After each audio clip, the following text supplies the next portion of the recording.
All right. All is working.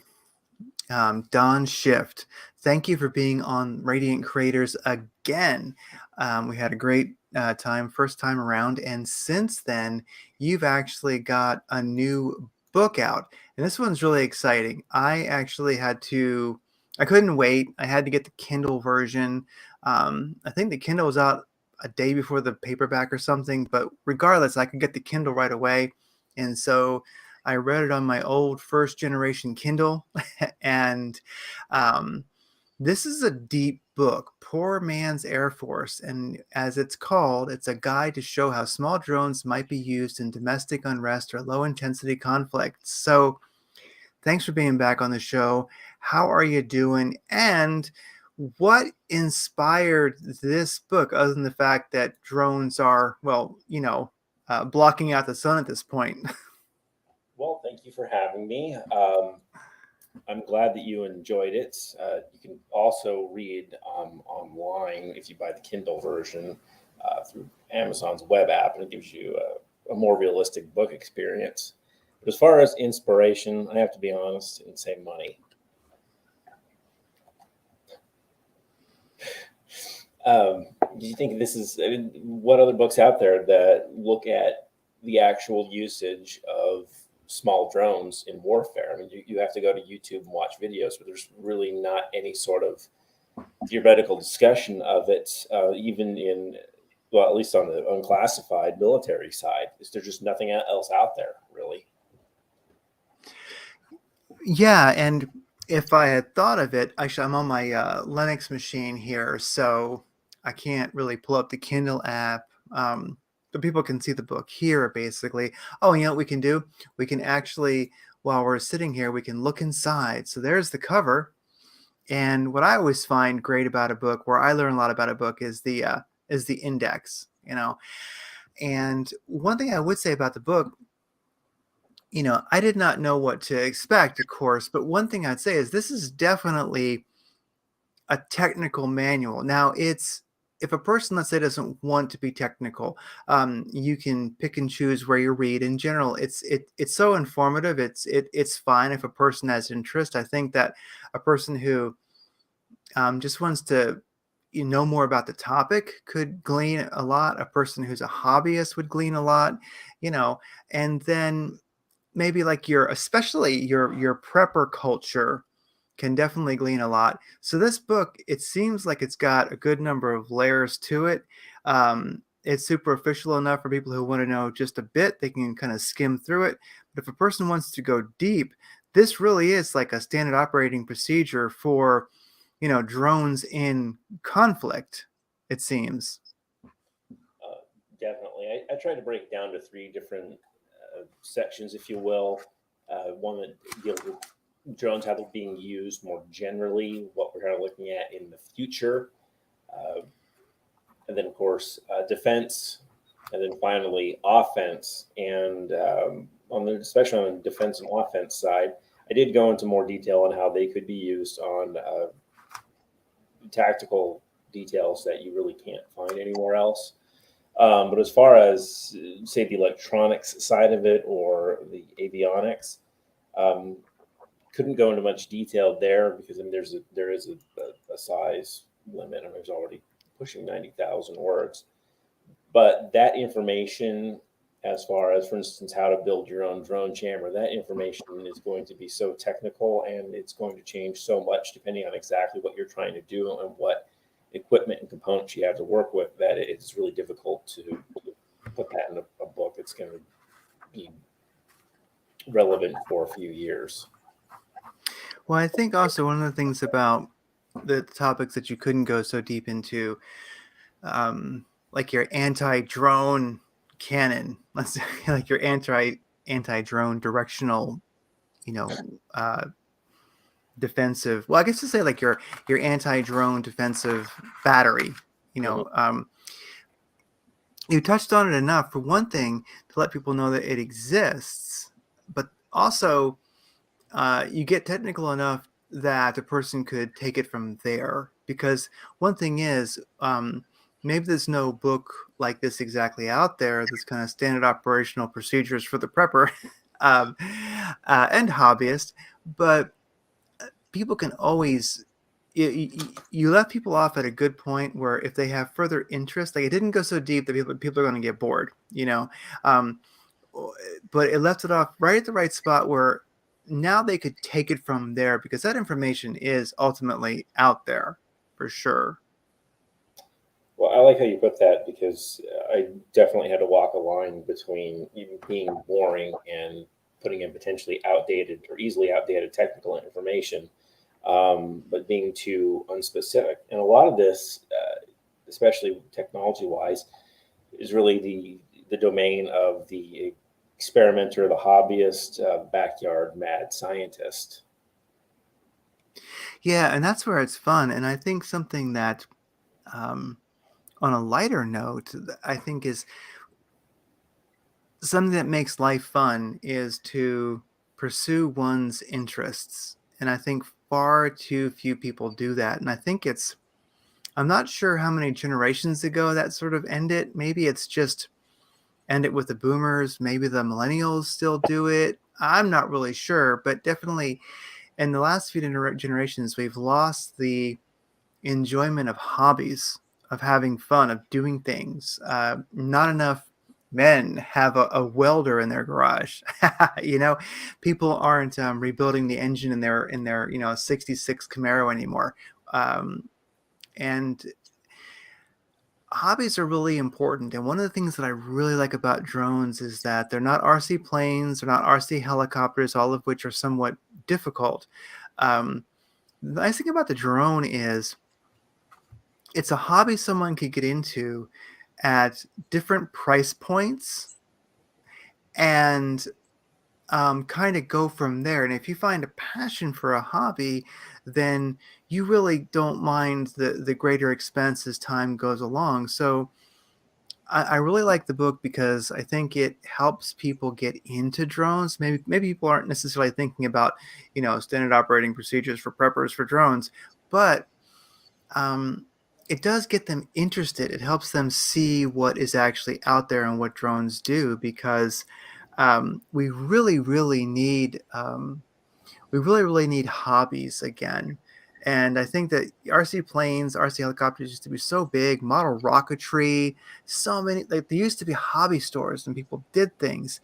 And if there's a chance at reinventing that, I think drones might be it because I saw the other day, I went into the Barnes and Nobles, or it might have been Borders, whichever one is left, you know, and I looked at the hobby magazines, and drones are the shit, man.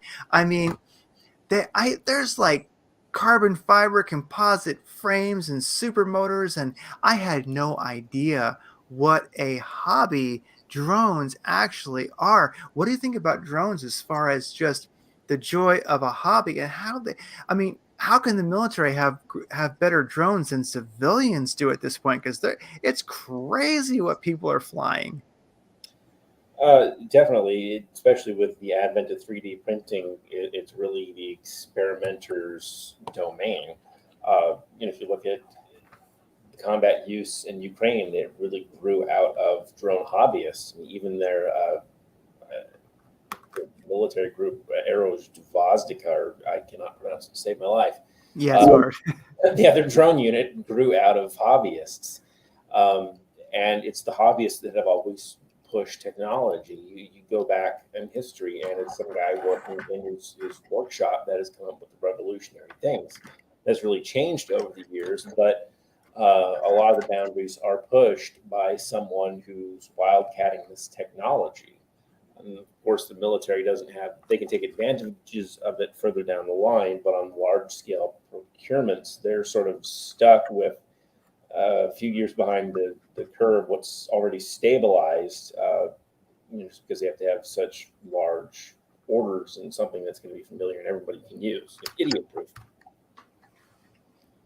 Yeah, and that's a great this is a great moment for that collaboration because well, I was a CB in the military, and so you had these construction workers during World War II that were like, well, we're good at building things and we want to fight, and they were like, well, it's good that you're eager, but you might need some training. And Mm-hmm. So anybody can go watch John Wayne the Fighting Seabees, and you can kind of see how they weren't exactly hobbyists; they were construction workers, but they aided in the war effort. So now you've got this might be the first time kind of an evolution where hobbyists, drone hobbyists, aided in the war effort. And I mean, if somebody was attacking my country and I had a drone, I sure would like to, modify it to drop hand grenades on them. Well, let's hope it doesn't get to that point. Yeah, I don't. Yeah, let's hope that it doesn't get to this point. But let's certainly hope that it doesn't get to that point. But well, the groundwork's been laid at least. So now you can 3D print your grenade dropper. If you can get a grenade, right? Not endorsing that anybody. I'm just saying. Uh, well, something that you mentioned in your book was the I call it the Glock drone. And this is a good number of years ago, and I forget exactly when it was, but somebody did a video, and I believe it was a youngster who made this, where it was a Glock rigged up to a drone, and he kind of hovered it in front of a target, and he started shooting at the target with the drone, with the Glock attached. And I think he got in a good deal of trouble for that, actually. I mean, that was not the best thing to put on YouTube. Really kind of a mistake there, but he did. And when I saw that years ago, the first thing I did was I sent it over to my friend Doug Owen, who runs Blacklisted News, and he posted it. And that thing got tremendous traffic and a lot of commentary. And I think the world really changed at the moment that video was shared to the world. Do you think that's the case? With that one, I think maybe the perspectives on what they're capable of, that this theorized and feared technology became real. I don't think guns on drones are viable, at least in the near future, but definitely people started thinking that domesticated or even terrorist small drones with weapons on them are here. Yeah, it's true. It did change the perspective. I think most people who saw that video probably didn't realize they could carry a payload like that. RC devices can have multiple channels and do multiple things. I mean, so it sort of made a lot of people a lot more aware of the capabilities. And yeah, I mean, attaching a Glock to a drone is not the most effective thing ever. Um, But at this, this, at this, this yeah, is a normal average American that did this with a kid, right? it was a kid. It was a kid. Yeah, Imagine what some an engineer for, I guess not Al Qaeda anymore, but some real terrorist organization could do with a drone and some home-brewed C4. exactly. A little Claymore drone. Yep. Um, because a Claymore doesn't weigh much more than a Glock does. I don't think so. Not a full size Glock at least. Um, and so, yeah, that really changed a lot of perspective. And the thing was, so you see this little Glock drone, which someone did for fun, and just for the record, everybody, don't try these things because it's in almost every case tremendously illegal. And for God's sakes, if you do it, don't put it on YouTube. you know, don't do it. And if you don't do it, don't put it on YouTube. Everybody, just saying. Um, but really that's not much of a far step from in Ukraine, you could say, the way the drone hobbyists became a force to be reckoned with, because they were like, well, a Glock's not going to quite do it. It's very expensive, and I'm not going to go give it to the Russians. But a little, dropping something on them that they don't like, I mean, that is really extraordinary. So I know I've kind of gone about it, but the fact that you see this integration of hobbyists and military, militia, kind of a homegrown uh, synergy there. That's I think that might be on this level slightly unique, slightly a new thing in history. It definitely is. If you look at the holistic concept of aerial warfare, not really. It's a variation on a theme. Technologically speaking, yes, definitely. And I think the tactical, not necessarily strategic implications are something entirely new because, yeah, we've been able to attack things from the air. That's nothing new. But the way it's done, to where we can hit individuals or a machine gun nest, basically uh, out of nowhere, and to where we have to think of something stalking us from above rather than the roar, the whir of a helicopter giving it away, is a new concept, a new danger, and a new paradigm. Sort of like warfare going from shooting in static lines of musket armed soldiers to maneuver warfare. And one thing about drones that gets me, and you mention it in your book, um, and of course, the book is Poor Man's Air Force over there on Amazon, whether you get the Kindle version or the paper version. Definitely go get it. The link is in the description of the video. And the thing is, I've seen a lot of, because I've been following the Ukraine Russia conflict, you might say, like the global proxy war, whatever one wants to call it. Um, and there's no lack of brutal video on not Instagram. Um, that's where AOC hangs out, not Instagram. Telegram, yeah. And one thing that got me, and you mentioned this in the book, is how people don't tend to look up. And it's really something because, for one thing, when you're in, I wouldn't say necessarily, doesn't have to be the battlefield, but when you're in the military, when you're around running diesel, heavy trucks and tanks, many people don't realize that you can't sneak up on anybody with a tank. They don't. People have this notion that they're quiet. I'm like, a tank is not quiet. you know. Um, uh, so it doesn't surprise me that people would not hear them above them. But it seems like now in on the modern battlefield, it seems like looking up is something that people have to do all the time, because I'm amazed at how people, when you see these very brutal videos of things being dropped on people, um, that they don't know the drone is there, because we think of drones as being somewhat loud. And you mentioned in the book how the different height they might be at and how that's calculated, and how sometimes people are a little bit off on that.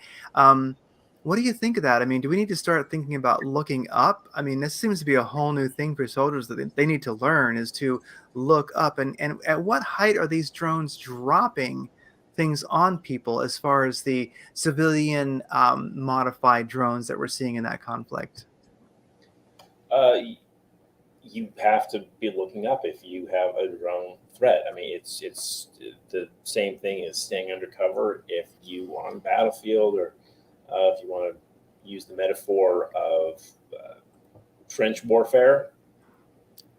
But when I talk about air guard observers, I say specifically the air threat from UAS drones must be taken seriously, even when no aircraft are evident in the sky. Everyone is an air guard. Some are just more dedicated to observation at that minute. Everyone needs to be in the habit of looking up constantly, and need to have someone specifically detailed to be scanning the skies. As far as altitude, I mean, that's kind of tricky because it depends on your environment. If you're in the open, drones are probably better off, you know, flying very high to present a smaller target. And of course, the more it's overhead, the or directly overhead rather, the less likely you are to see it. But in a more urban environment or in a forested environment, they're going to be over treetop or building height, so they can hide and of course avoid any obstructions. So it just kind of varies of what altitude is going to be best in the environment. And I think we have enough data or practice to really quantify it beyond that. Yeah. And so it makes me think about during World War II, where the Germans, who, early in the conflict kind of lost air supremacy, so they were getting bombed all the time. And really, the V2 rocket and I believe it's the MG262, the first, I would say, some argue that's not the first, but let's just say the first truly effective fighter jet that worked. These were all built underground. They got into making underground, there's underground cities darn near. I mean, huge underground areas that um, they had entire factories underground. So, I mean, Germany during the war, early in the war, they had to literally go underground to build things, to build the fighter planes, fighter jets, the V2 rocket, and all kinds of stuff. So they literally shifted their war effort underground. A lot of people don't necessarily know that. So it seems that now, when you mentioned trench warfare, that I mean, quite literally, because of the drone threat, it seems that conflicts in the near future really will actually right now are going to have to start thinking about, we might need to not just only dig a trench to defend ourselves from one direction. We may have to dig a trench, yes, but maybe be hiding out um, in an underground area, because really, if if we're if you can see us from the sky, we're kind of out of luck.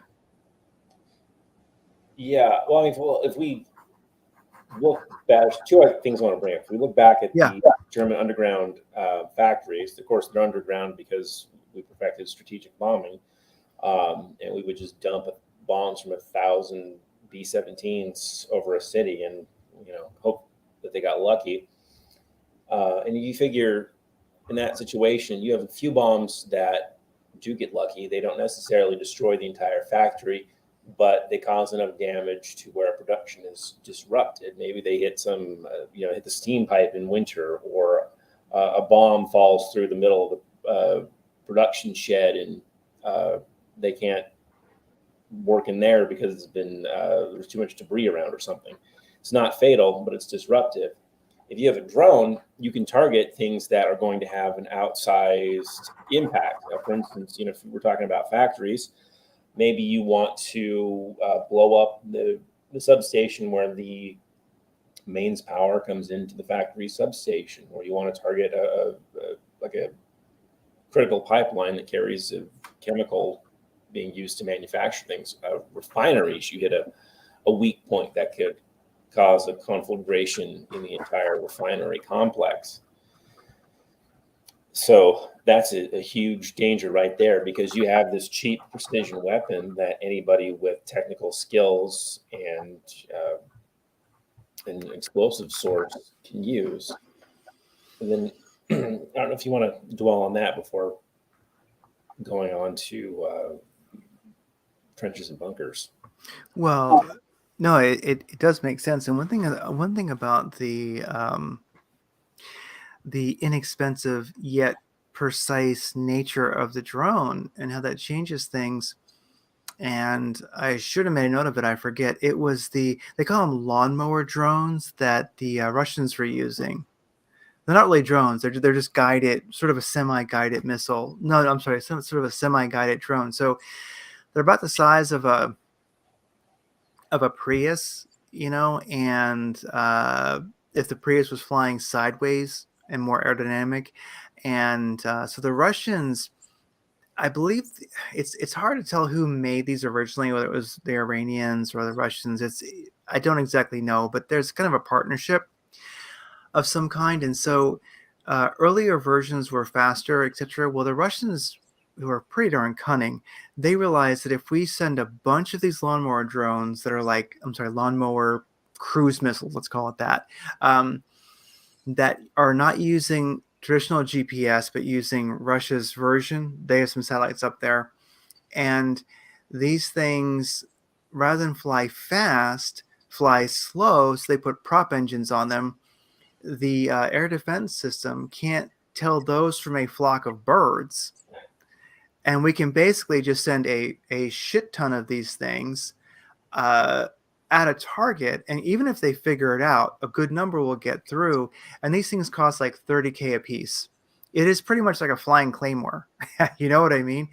And that's the thing about the inexpensive nature and the precise nature of, and these are not necessarily drones, but kind of a fairly dumb guided missile with a GPS chip in it. I mean, so how do you really defend against that? If you've got, 30 of these coming, by the time you realize that that's not a flock of birds on the air defense system on the radar, it's kind of too late. Exactly, and I think those are challenges that we will eventually learn to adapt to and mitigate. So the way when we dealt with tanks, we dealt with aircraft. They all bring something new to the battlefield that causes its own problems, but we found a way to deal with it, and we'll get there. But right now, we're at the point where the disruption that drones bring is definitely in the attacker's advantage. Yeah, it's like the Russians have um, a cruise missile that rather than shoot it as a missile and it's a cruise missile, it's a glide missile as they call it. I'm sure you've heard of that one where so a cruise missile is expensive and technical, but if you have some air supremacy and you can get close enough and you can just drop a cruise missile that just does like the last mile, it keeps your fighters, your expensive aircraft and pilots safe because it can be dropped from a safe distance, hopefully. And then it goes the last mile. And so rather than a cruise missile costing a phenomenal amount of money, it's pretty darn cheap. So yeah, so we are seeing a real change in warfare. And uh, one of the things I wonder about also is underwater drones. Have you heard anything about that front? Because I imagine they would probably exist at this point. Well, Ukraine has, of course, they're all deniable, but Ukraine's been using. They're not underwater; they're like speedboats, basically, that are low to the water line. If you see the photos of them, it just looks like a low triangle in the water with no passenger compartment that speeds through like a torpedo and attacks these Russian ships, and has been actually quite successful in sinking a lot of them. I think the latest one was the cruiser, the Moskva, that these things sunk. They're probably easier to defend against with torpedo nets and whatnot in harbors than air launched drones are. But there have been some very big successes with them, and I would argue that those are strategic successes by taking out portions of the Black Sea Fleet. And that's not necessarily new.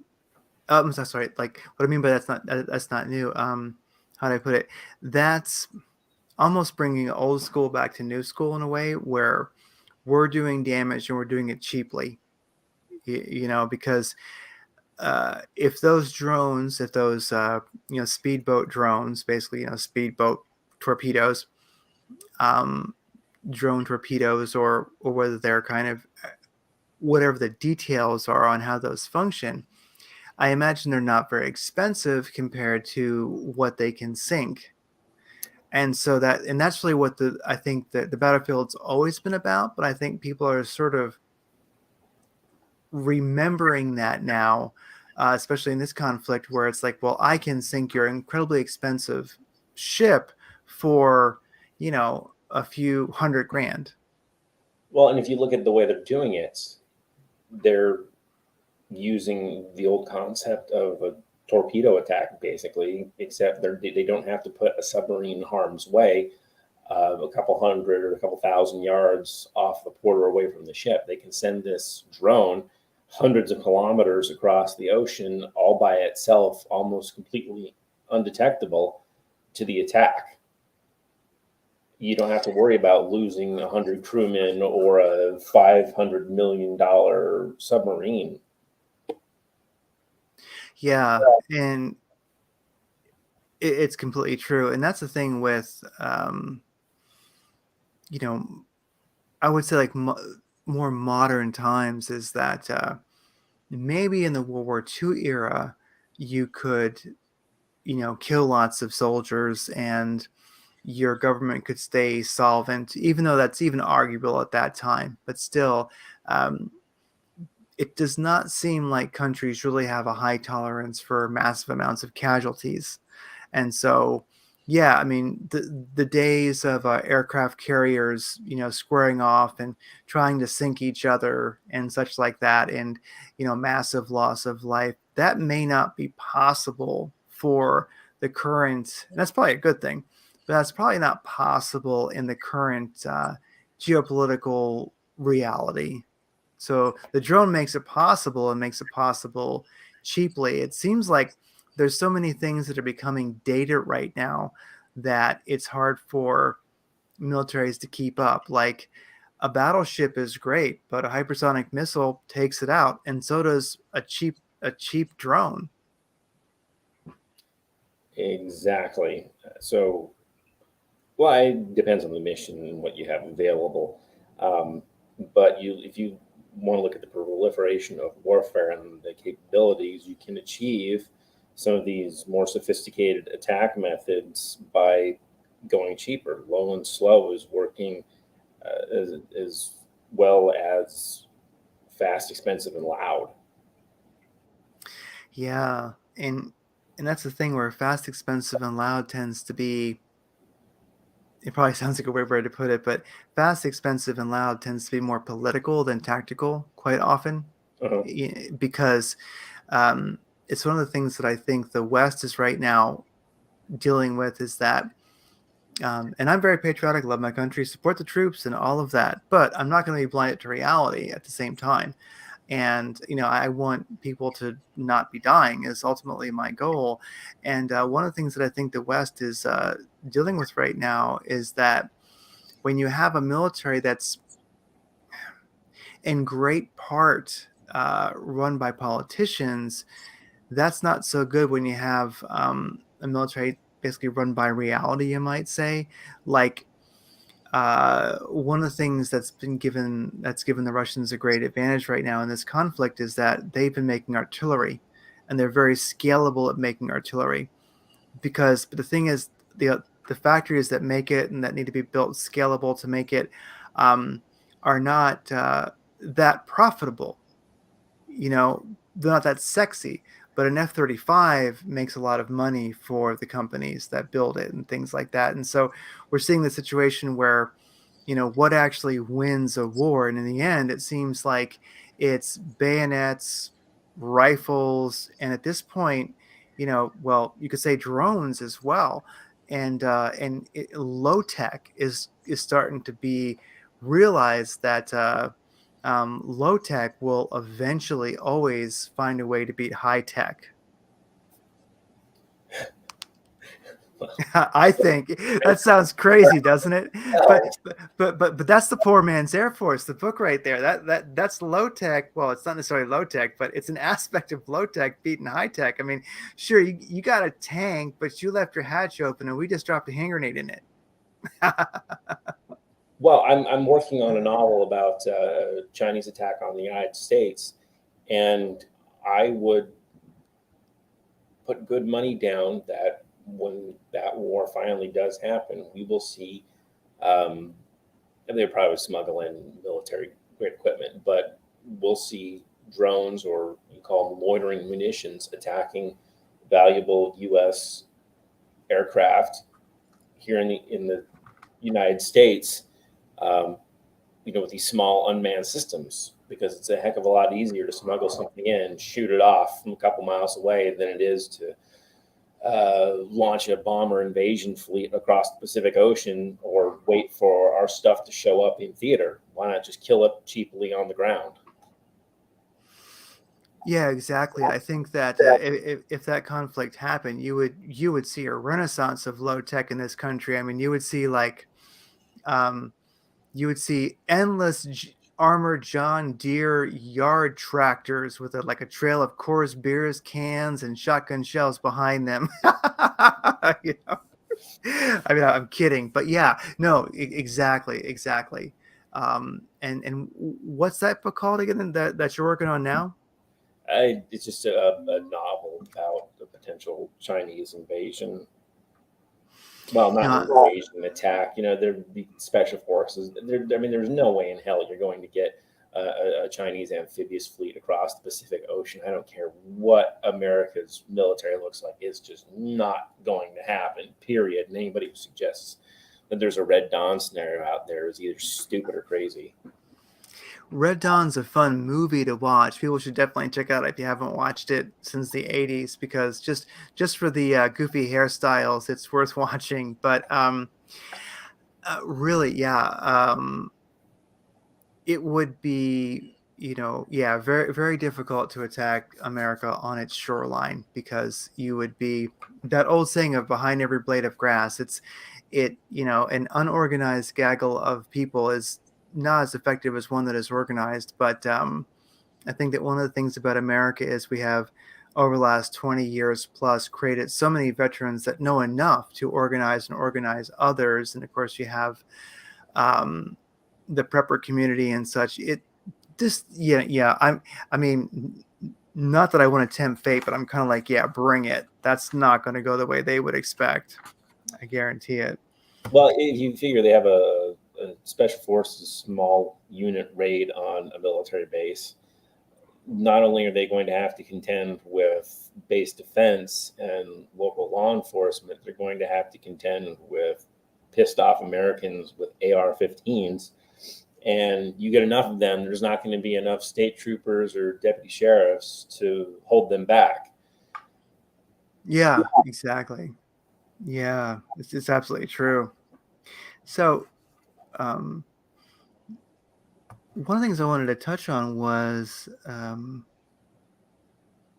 something about drones that is really effective, and I believe you touched in it on the book. But one thing I wanted to go a little deeper about is um, drones for one's own security, one's own surveillance, because it seems like, now, I'm not really familiar with it firsthand, but people have told me about where some people I know that have a good deal of property, basically like in like an acre or two or more. Um, they will have their drone kind of sitting there, and it will take off kind of on a schedule, and it will fly in a predetermined path around the property with video. And so basically, it's almost like they have this automated moving security cam system. And that to me is really next level. Are you familiar with that? Yep, and you can take that and you can play the videos back, compare it over time. So you can look for differences. I mean, it has a real application in pretty much any field of, I don't know, business. It has non-tactical applications to see how things change over time. But in the tactical world, you can look and see if there's intrusion attempts. Is someone slowly building a sniper's hide or an access or doing something shady over time, hoping that you won't notice it. And that becomes a lot more evident if you can suddenly just do a time lapse and be like, wait a second, there wasn't a tree there yesterday. Exactly. And that tree wasn't getting closer to yeah. And that's an incredible technology. And I'm glad that that's exists, because I start thinking, if I had and maybe you can explain at a high level how that works. Because from what I understand is that, let's say you've got 2 acres of property, and you want to know what's going on, be able to view it over time. So you can have your drone with the camera, and you can fly it on a path, but it can record that path. And then on a schedule, it can fly that path daily. And that is really tremendous. So someone can actually do that today. Yeah, and that's going to depend on your programming technical skills and the capabilities of your drone. But you can certainly put in an automatic flight path, and through the ability, you can set it up so it, I guess you call it like a little garage. That's going to be, again, more up to the user. But you could, I mean, the simplest thing to do is set up the pre-programmed flight path, take it out when you want to go around, set it outside, start it up, let it go, do its thing, come back, land, you take it back inside. That way you don't have to sit there and fly it and worry about following the exact pattern. But if you do have the technical acumen, you can set it up, again, depending on the hardware of the actual device, to go out autonomously and land and downlink everything. And then on the computer side, you'd have the software that would compare everything back, or at least break it down so that you could run it side by side to manually play it back and look for differences. That makes sense. Yeah. And the people that I know who've done it are, um, I would just say that if anybody has interest in that, check it out because you'll probably find that you can do it. And one of the places that might be a great resource is, of course, Don Schiff's book, Poor Man's Air Force, good place to start. But also, if you go to the magazine store, I am amazed at the drone magazines that are out there and the technology that is in those. And I wanted to get a magazine or two, but they were like 15 or $20. They're expensive. Yes. They are expensive, but they're also really, really good. So, if a person wants to get up on, hey, what's the latest? What's going on? What are hobbyists actually doing with drones? Um, well, it's public domain. It's out there. No one's trying to, hide that information. So, doing that is definitely something that people can get into. And from what I understood from the people that told me about it, they were using uh, software that was available. Like they did not necessarily have programming skills. So I couldn't tell you the details, but they were doing it and they weren't programmers, put it that way. So they were able to do it. And I also like the reality with drones that, let's say you um, hear something outside or there's something happening in your neighborhood. Now, of course, there's always and you get into this in detail in the book, the range a drone actually has, of course. But let's just say in your immediate area, there's something going on, whatever it might be, whether it's a good thing or a bad thing, but you want to see it, but you don't necessarily want to go physically and see it. You just want to see it. And that's where the drone becomes an incredible resource because you can go see it now without your body having to be there. Exactly. If you look at some of the historical conflicts, there's always been ruses to draw people out, or they've simply gone out to investigate and gotten shot. I mean, it's a great way for a sniper to attack people or to get yourself in trouble because you're not prepared for what's out there. So why not send the drone out? Again, the whole reason that this technology was pioneered and what it's trying to do is to remove men from having to be in dangerous spots.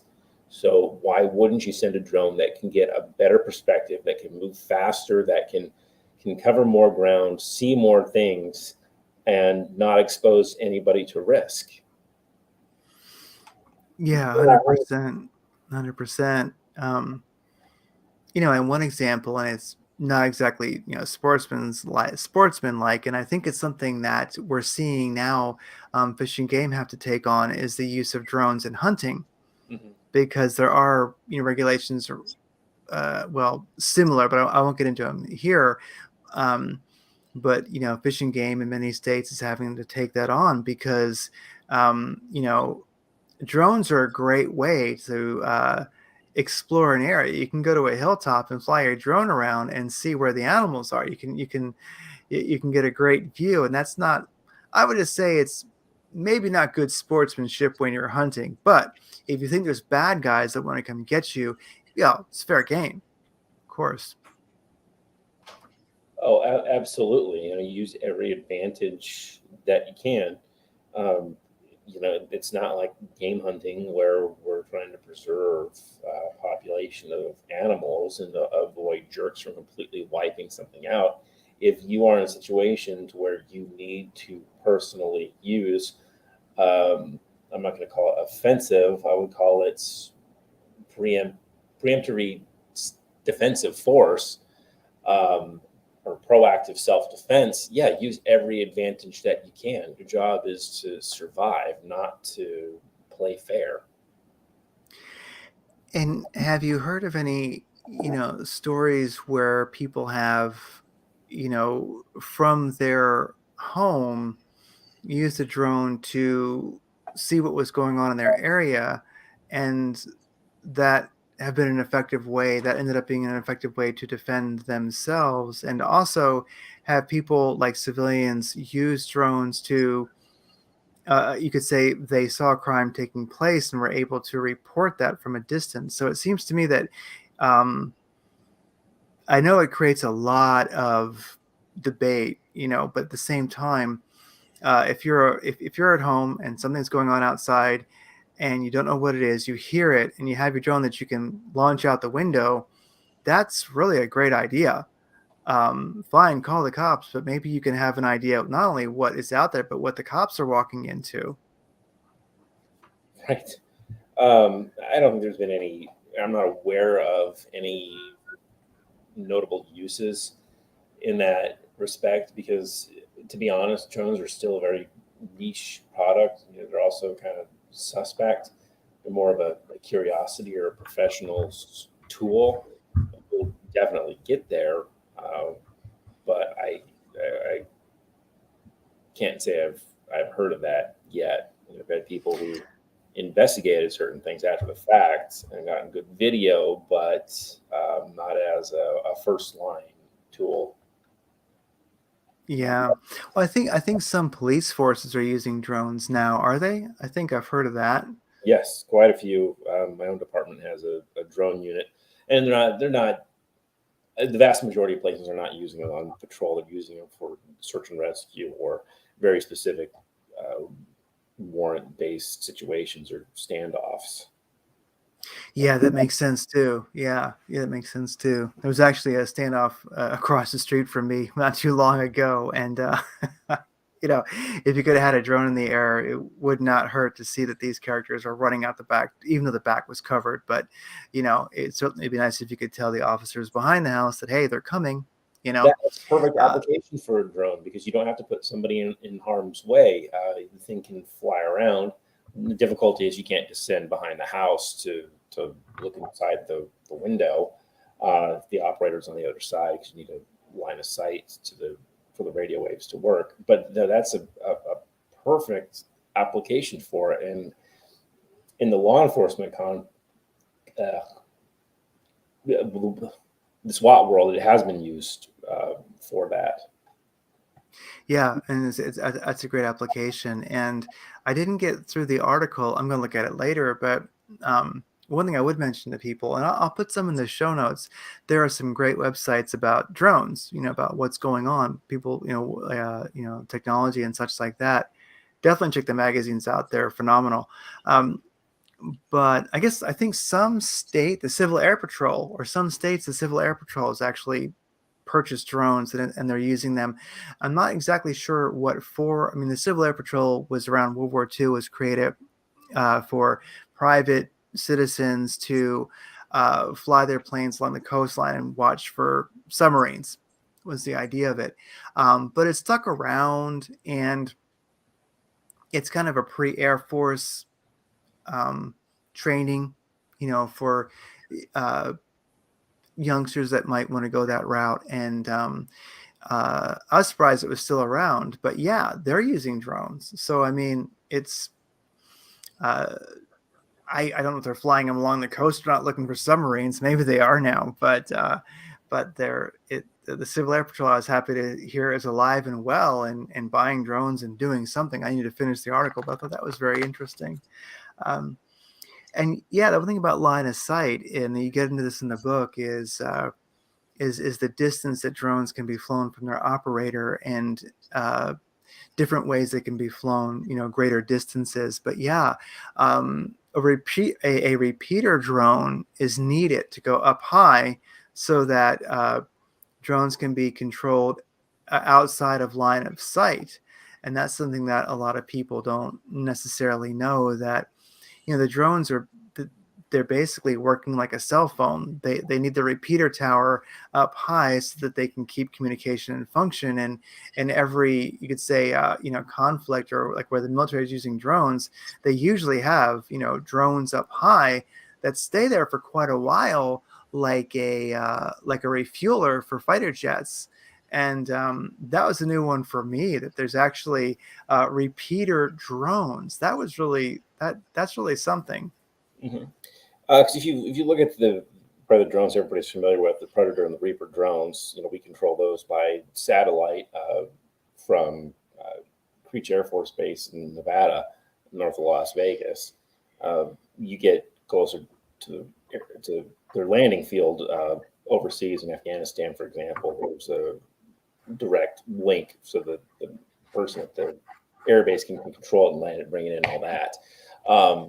But some of these smaller nations, yeah, they're using a van with antennas on it, parked on top of a tall mountain, so that you can get, it depends on how tall the mountain is, but say 100 miles to the horizon, or you stick a little prop plane, fly around, and it relays the signal so the drones can do their thing. But if you really want to revolutionize your communications ability, why not stick it in a drone? You have one that can fly around and uh, be a mobile repeater for the other ones, so they can all be controlled and go into, say, line of sight denied areas. Or you have basically, in fact, Ukraine does this. It's a flying repeater pole, basically. The drone takes off, goes straight up. It trails a cable beneath it that pulls its own electricity. It can fly for days. It's not sending out any radio signals unless you want it to. I think they're using it for more video surveillance, but they can certainly slap a repeater on there. And if you're a civilian and you want to, say, retransmit your regular communications transmissions, why not slap a lightweight repeater on the drone, take it up, send it wherever you want to go? That way you don't have to worry about any well, you're not going to have legal restrictions if it comes to that, but you don't have to worry about someone attacking your unattended repeater tower. And that's really something that it can stay aloft for days. I mean, that's something that I had never really thought of when it came to drones. And that's one thing about, would that be something that's gas operated or is that battery operated? I mean, how does that guy actually stay up there so long? It's just showing an umbilical cable. Oh, that's right. That's right. I saw that in the book. Yeah. So you've got, because it's only going up so high, and it has, it's being charged or powered from the ground. Yeah. That's really something. So we kind of have almost, like, gosh, drone refuelers in a way, but they're repeaters. Um, and that's one of the things that, as far as the um, many aspects of drones that can be good stuff that gets me is I love that the fact that people can get into it as a hobby. You can buy a cheap one for under $100 and just go fly it around. Then you can start spending more, and you can put, a camera on it, and that camera can be live streaming video back to your remote, and you can be recording that, and you can carry payloads eventually. I mean, if you want to put that much money into a drone, but in the magazines, you'll see it's all there. It's phenomenal what people are doing. It's a new approachable hobby that people can get into. And one of the things that really moves me is drones for search and rescue, like you mentioned earlier, because being like a lifelong hunter and being out in the woods at that point where you can definitely get lost, even with a GPS and a map, you can injure yourself, etc. I kind of have this vision one day of drones. Um, when somebody hits their little satellite phone, says, "Oh, I have an emergency, I'm injured," that drones can just rocket right to them, land, pick them up, and bring them back to a hospital. I actually really think that that's so close on the horizon that we're going to be surprised when there's ambulance drones that just come and collect you and zoom you back to urgent care. Do you think that's something we'll see in the next decade? And the Marine Corps already trialed, this was an unmanned helicopter, but it was a small unmanned helicopter to drop off supplies. And one of the roles that they were talking about it having was Casevac. If you can drop off 500 pounds worth of, ammo or food, why Yeah. not go two litters in there and have it fly off to safety? No, it makes complete sense to me. It does, and that's something I think we really need to. I hope humanity does focus on is the incredible opportunities there, because really, an ambulance ultimately is rather slow, but a drone can just, if it knows the coordinates and it's playing by certain rules, and it probably isn't even going to be manned. Of course, it might not even be controlled by an individual. I mean, we have, self-driving cars. We can certainly have self-flying drones, and it just, I have that space age kind of Star Trek vision of that, and that I think would be an incredible use of that technology, because I never like to see people injured or, you know, die for silly reasons. And in a sense, there's, so many people that they could have gotten to the hospital 15 minutes earlier would have gone home that day rather than die. And I think that drones really offer that opportunity, and especially in search and rescue, because if you have somebody who's lost in the woods, to me, you could launch an array of incredibly, just the right size, fast moving drones that could cover, a square kilometer, a square mile by square mile, and they could give you an inventory of every squirrel. And I would love to see search and rescue where they could find people that are lost. That would be so remarkable. Yeah, no, it would, and I think probably the biggest advantage that drones have now that's accessible to anybody with the technology is the speed at which they can locate somebody. You don't have to wait for a ground crew to get in contact with them or negotiate terrain. The drone can just fly around, cover it from the air, and boom, there you go. And you don't need to wait for a helicopter, not be able to afford a helicopter. You can carry it. It's basically man portable. If you look at the title, Poor Man's Air Force, it exactly is that. Exactly, yeah. And you can get a a drone that lands and says, are you injured? Are you lost? Are you thirsty? Are you hungry? And then, yeah, and then like your larger, and I know I'm thinking pretty space age here, but then like your larger ambulance drone can just land if they're injured and carry them off. I think that's wonderful.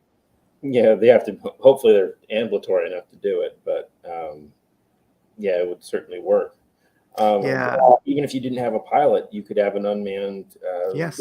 aircraft that it lands at a remote fire station, and the paramedic gets in there, and he gets dropped off.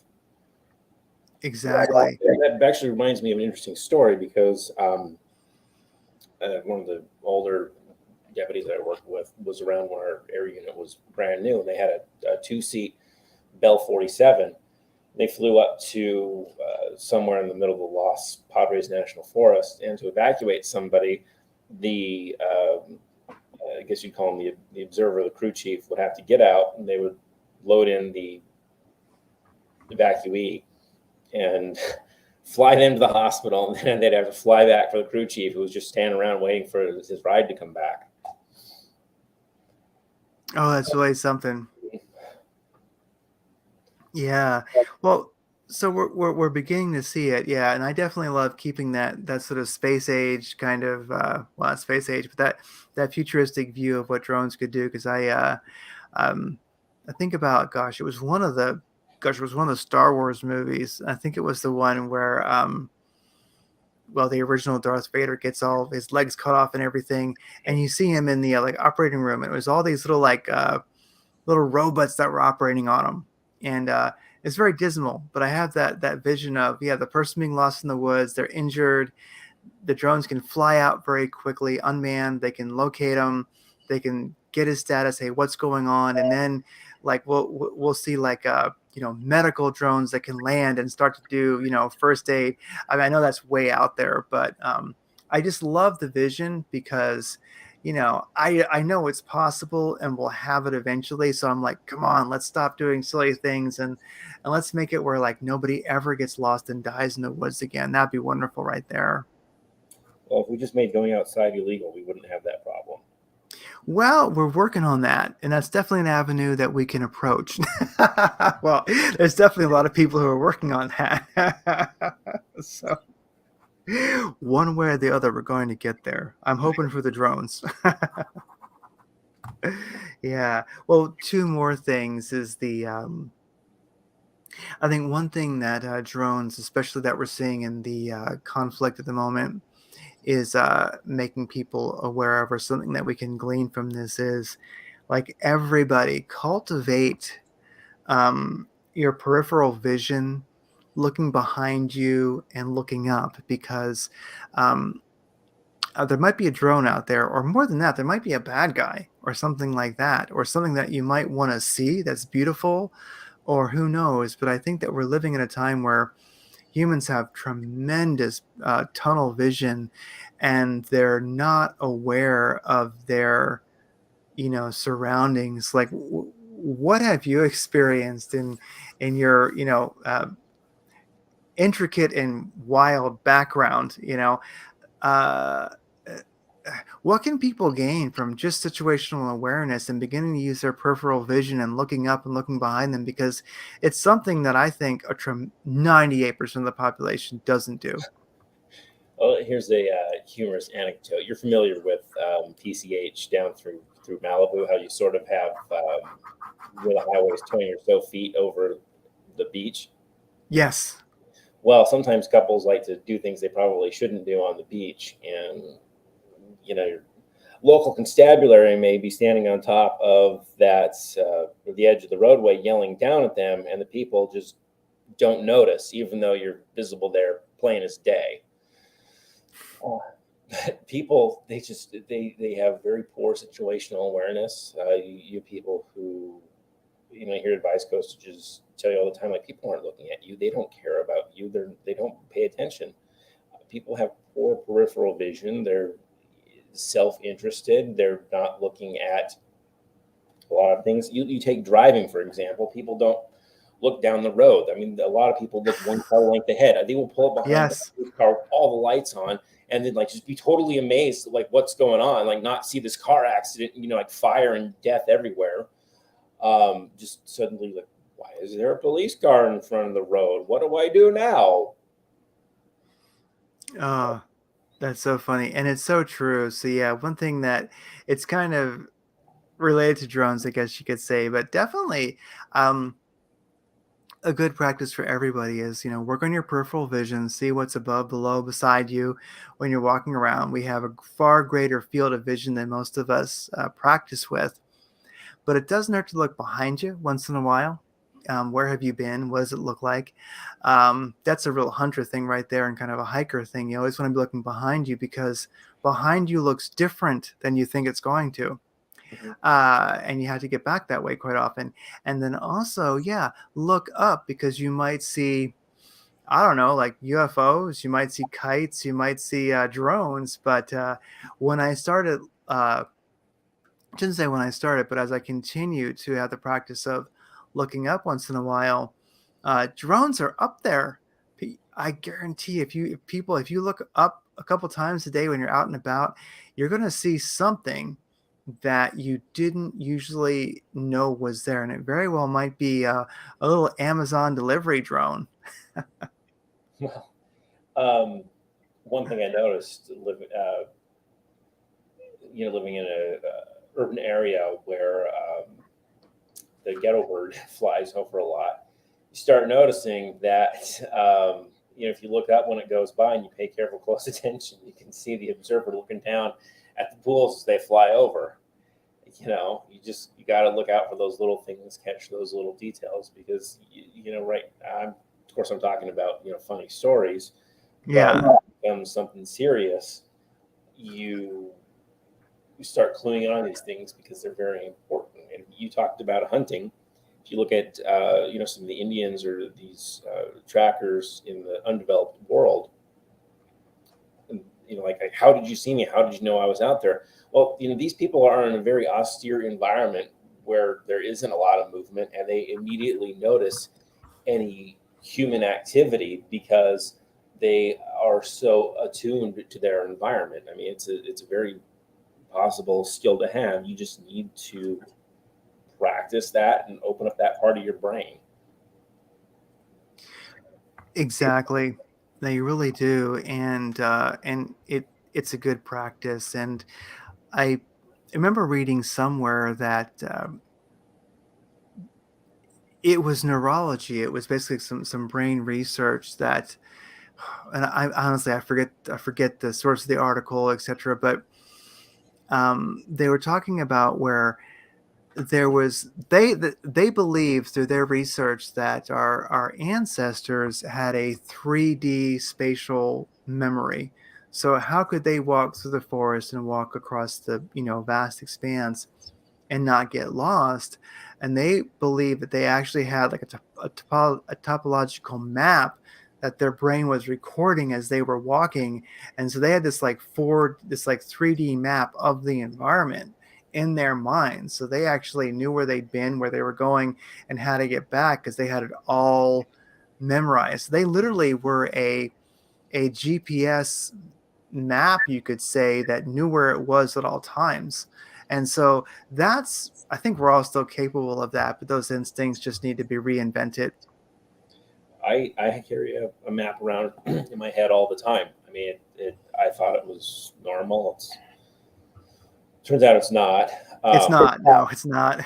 well, I mean, part of it is geography. I mean, of course, if it's something you require to spend enough time in the outdoors, you can feel your way around. Of course, everybody still gets lost. You start throwing, you know, you and I are from out west, so you really don't have a lot of trees unless you get up in the mountains. But even then, so you always have a lot of visual references, but it is something that you learn. Some people just, God bless them, will never be able to do it. Like my grandmother, we never got concerned if she got lost because it was something she had always done her entire life, and that's just the way she was. But it's something that you can also acquire. People don't spend a lot of times with maps. You need to sit down, you need to nerd out, you need to look at the road atlases. I mean, play around on Google Earth. I mean, it's so realistic now that if you download the app, you load the 3D buildings, it is like you're flying around, and you can do so much with that. It's not real time. You can learn so much about your geography that it's absolutely amazing. I mean, just use mapping software, the satellite photos, street view before you go to a new place, and try and learn the route, in your head without having to rely on turn by turn directions. No, 100%, 100%, and that's really a skill that we all can. You'll never be good enough at it, and it's always good to get in touch with our instincts. It really is, because that's a very lived life. It's a good experience. And well, one last thing I wanted to mention or ask you about was, um, should we all be getting good at trap shooting? And for those who don't know, trap shooting is shooting the clay pigeons with shotguns. So there's different sports, but in general, trap shooting is where a clay pigeon, a little clay frisbee flies out, and then you get one chance to shoot it with a shotgun. There's 5 rounds of five rounds, and you shoot 25 shells total, and it's a total lot of fun. Trap shooting is super fun. It's great to shoot moving targets with a shotgun, and it seems like, and you kind of mentioned this in the book, that people who are darn good with shotguns might be really effective in the coming drone wars. They might. Honestly, I wouldn't rely on it because I think speed, maneuverability, a good pilot, coupled with height and deceptive approaches, can really counter that. I mean, it's certainly better than nothing, but I don't think it's going to be a cure-all. I think there's not enough range, there's not enough velocity to hit a drone that's flying smart and flying high. It's more of a last ditch thing, and I mean, that if that becomes common, you're going to have any explosive payloads rigged to detonate as soon as there's an impact. That's why I think it's probably more important to focus on mitigation techniques, bunkers and camouflage and moving smart, the passive defense rather than the offense.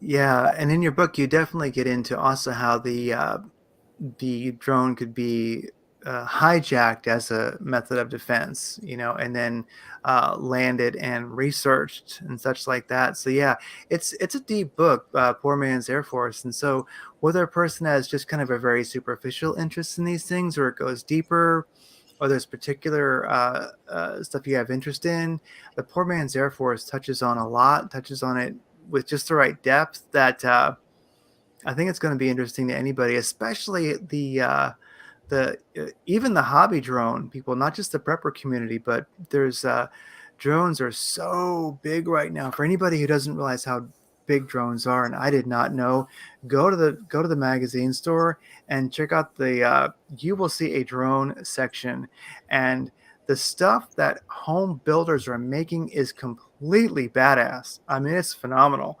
um, and yeah, trap shooting, well, maybe not quite as effective as I thought, but it's fun. So there you go. And your local militia, you can be the you can be the trap shoot drone shooter. And here's one for you, for all you military industrial complex contractors out there who want to make the next cool weapon. I'm telling you what, the EMP shotgun shell, boom, there you go. We want royalties, both of us, for coming up with that. Okay. So, Well, I think someone needs to develop some sort of, real simple optical guided, like kinetic kill missile. I mean, basically a model rocket with a little cell phone camera in there and a little smart brain that knows what a drone looks like. You just point it in the right direction, send it off, and just smacks right into the thing. ah, yeah, that is really something, and that's how stuff is changing right now. Because one of the cool things about Don Shift's book, Poor Man's Air Force, it really is great at seeing what's happening on the battlefield today and how things are changing for people who have an interest in that. Um, because I think we really are moving into a new era where, like, the tank used to be a very scary thing on the battlefield, but now, I mean, you can almost argue they were kind of getting dead at the end of World War II with the shoulder fired, anti-tank rocket, and now you've got the Coronet rocket, if you're familiar with that one. I believe that's the name of it. The Russians figured, well, that's kind of close to be shoulder fired, but if you had something that could, take one out at a distance, you could use it as shrapnel to kill everything around the tank when you blow it up. And then, of course, Americans have the tow missile. And so, so many things are becoming obsolete. And we're in this weird world of, the low-tech battlefield being a real force to be reckoned with, that we have to address and think about, and might play more into the future than, you know the expensive toys we would like to fight with. So, any last thoughts? Because, I mean, I know I've talked quite a lot, because I think the subject is so exciting and so interesting, even if a little bit dark in some places. But Poor Man's Air Force, what are your last, like, any like closing thoughts on the book? Definitely, people, get it. It's a lot of fun. Well, first of all, if you know anybody in the military, I think you should give this Yes. senior Yeah. officer, especially if they can order like large quantities, like 5,000. That would be really cool. Any charities in Ukraine, please, let's get this translated and sent over there. I need a boat. Um, but on this one, I mean, really, drones, especially at the level of the individual who wants to further their, say, preparedness abilities, it really has broad applications, and it's really something that some people should look at and consider on how it can help them. And it doesn't need to simply be just a survival tool. You can use it for fun, and you might as well get your commercial drone license and get some video out there, make a little money by filming or doing research for people. There's more to drones than just dropping grenades on hapless soldiers. Yeah, and that's really something you mentioned. Definitely for people who are, if you know anybody in the military, for heaven's sakes, send them a copy of this, because it might save their life for sure. It's something that a lot of soldiers are and militaries are only just now catching up to the reality of this, and also, yeah, it it's a great hobby. I think that people don't socialize enough. They don't get out there enough. So definitely, this is a way you can get out there and meet people. I mean, I'm not sure if there's like drone meetup groups or drone clubs, but I imagine there are. See if there are any in your area. Um, and also, hey, amateur radio people. Amateur radio is really important, and unfortunately it's it's a dying hobby when it comes down to it, but it's important that we keep it alive. And hey, you want to really make amateur radio cool again. Well, a drone repeater for amateur radio is a really badass project, so that would definitely help to bring that important hobby out of the wastebasket, basically. Well, Don Shift, thank you for being on the show. Everybody, it's in the show notes. Get Poor Man's Air Force. It's an important book. Definitely send it to people that that are in the military, because it's going to be good for them. So, well, thanks for being on the show. I'm going to end the broadcast right now, and we'll chat for a second. Okay, thanks for having me.